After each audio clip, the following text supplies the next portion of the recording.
നമുക്കൊരു അടിപൊളി പപ്പട ചമ്മന്തി ഉണ്ടാക്കിയാലോ. അതിനായിട്ട് ആദ്യം ഒരു 5-8 അല്ലി കുഞ്ഞുള്ളി നമ്മൾ നല്ല വെളിച്ചെണ്ണയിലിട്ടൊന്ന് മൂപ്പിച്ചെടുക്കുക. അതൊന്ന് അത്യാവശ്യം ഒന്ന് മൂത്ത് വന്നു കഴിഞ്ഞപ്പോൾ നമ്മൾ അതിനകത്തേക്ക് ഒരു കുഞ്ഞു കഷ്ണം ഇഞ്ചിയുടെ ആഡ് ചെയ്ത് കൊടുക്കുക. അതിൻ്റെ കൂടെ തന്നെ ഒരു 5-6 അല്ലി വറ്റൽമുളകും കൂടെ ആഡ് ചെയ്ത് കൊടുക്കുക. വറ്റൽമുളകും കൂടെ കൂട്ടി ഒന്ന് വഴറ്റി കഴിഞ്ഞ് കഴിയുമ്പോൾ അതിനകത്തേക്ക് കുറച്ച് കറിവേപ്പില ആഡ് ചെയ്ത് കൊടുക്കുക. നല്ല നാടൻ കറിവേപ്പിലയാണെങ്കിൽ നല്ല അടിപൊളി മണം വരും. ഇതെല്ലാം കൂടെ ഒന്ന് വഴഞ്ഞ് വന്ന് കഴിയുമ്പോൾ മിക്സിയിലിട്ട് ജസ്റ്റ് ഒന്ന് അരച്ചെടുക്കുക, ഒന്ന് ചതച്ചെടുക്കുക. അതിൻ്റെ കൂടെ ഒരു കുഞ്ഞു കഷ്ണം പുളിയും കൂടെ ആഡ് ചെയ്ത് കൊടുക്കുക.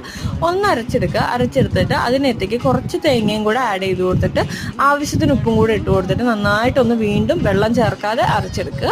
എന്നിട്ട് ഈ അരച്ചെടുത്തേക്കുന്ന അരപ്പിലേക്ക് നമ്മൾ വറുത്ത് വെച്ചേക്കുന്ന പപ്പടം കൂടെ കൂട്ടി മിക്സ് ചെയ്ത് നന്നായിട്ട് പൊടിച്ച് ഉണ്ടയാക്കി എടുത്തു കഴിഞ്ഞാൽ നമ്മുടെ പപ്പട ചമ്മന്തി റെഡിയായി.